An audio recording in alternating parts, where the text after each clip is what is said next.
Hoy vamos a estar hablando de arreglos. Arreglos en programación, estaríamos hablando de tipos de datos. Cuando hablamos de un arreglo, estamos diciendo de una variable que tiene más de una dimensión. Nosotros hasta el momento hablamos de variables unidimensionales, es decir, estábamos diciendo tipos de datos, variables constantes. Decíamos que tanto las variables como las constantes son espacios reservados de memoria que tienen un nombre y que tienen un tipo. El nombre nos hacía o nos permitía a nosotros hacer referencia a dicho espacio de memoria. El tipo de datos a nosotros nos indicaba qué tipo de información podíamos almacenar sobre ese espacio de memoria y qué tratamiento le podíamos dar. ¿Qué ocurre si nosotros necesitamos almacenar una colección de datos que son, vamos a decir, del mismo tipo o que son similares? Vamos a decir, necesitamos almacenar los nombres de los alumnos de un curso. Estamos hablando de nombres de alumnos. Estamos hablando de un tipo de datos de tipo texto. Estamos diciendo que un grupo de alumnos. De esta manera nosotros podemos decir que sobre una variable sería una cosa irracional intentar almacenar los nombres de los alumnos. Si bien nosotros podemos decir una variable de tipo texto y podríamos ir concatenando cada uno de los nombres, al momento de intentar ubicar un nombre sería lo casi imposible dentro de esa misma variable o de ese espacio de memoria. Otro tema en particular sería el espacio que debe albergar o que debemos guardar para esa variable. Va a depender mucho del largo de los nombres de los alumnos y de la cantidad misma de alumnos del curso. Entonces, para solucionar problemas como estos, nosotros vamos a trabajar con arreglos. Los arreglos pueden ser básicamente de dos tipos. Pueden ser de una sola dimensión o de más de una dimensión. Si hablamos de arreglos de una dimensión, estaríamos hablando de vectores. Los vectores, o mejor dicho, todos los arreglos a nosotros nos van a permitir almacenar un conjunto de datos homogéneos bajo un mismo nombre. ¿Qué quiere decir esto? El arreglo en sí tiene un nombre y podemos almacenar más de un dato sobre ese nombre.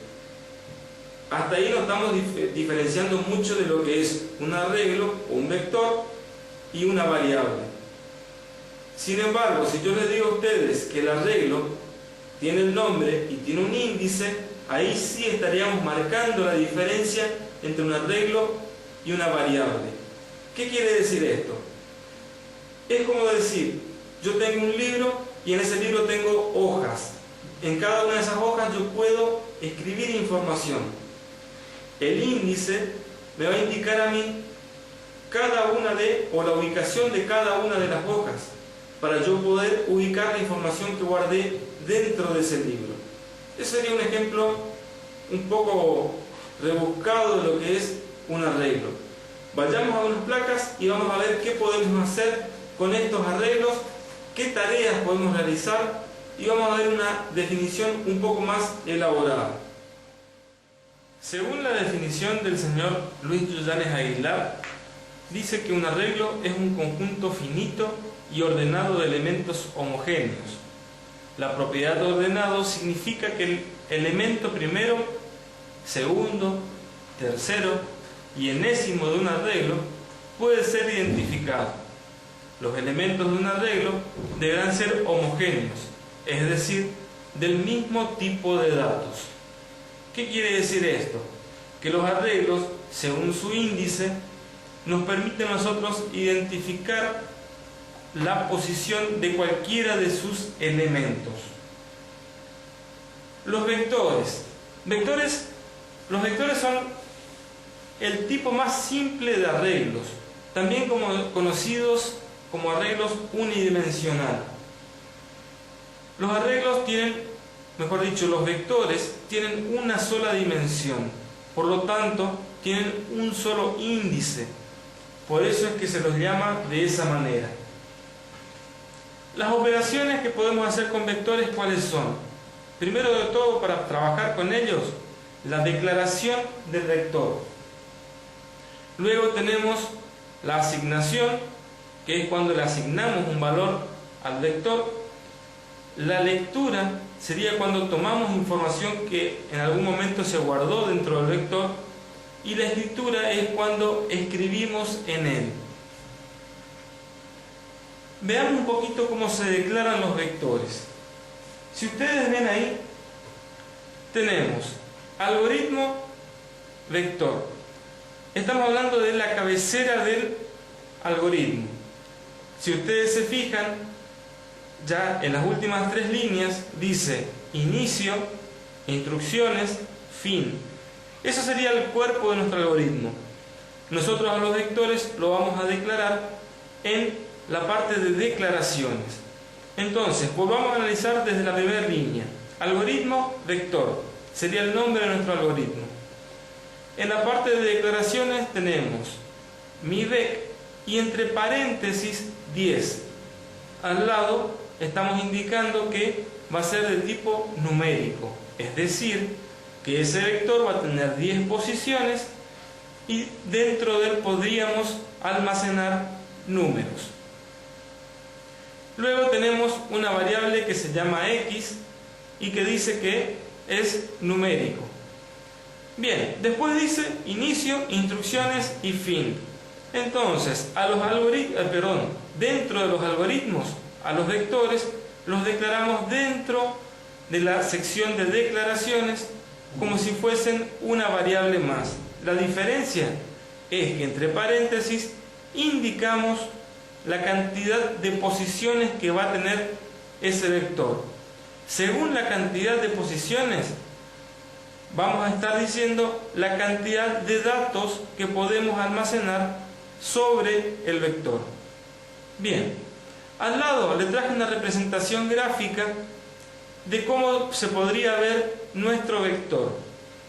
Ustedes ven que está dispuesto en una columna, dividido en pequeñas celdas, y una de las celdas está sombreada y está apuntada como que si fuese un elemento.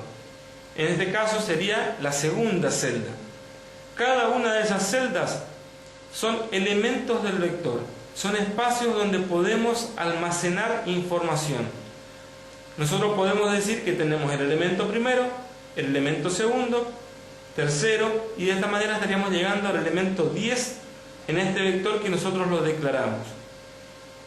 A tener en cuenta, algunos lenguajes de programación dicen que todos los índices se inicializan desde 0, es decir, el primer elemento es el que tiene el índice 0.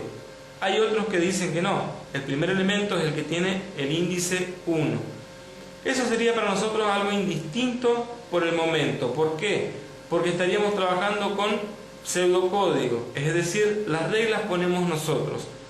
Nosotros podríamos estar identificando el primer elemento con el índice 1 y de esta manera podemos decir que el elemento décimo sería el elemento del índice número 10.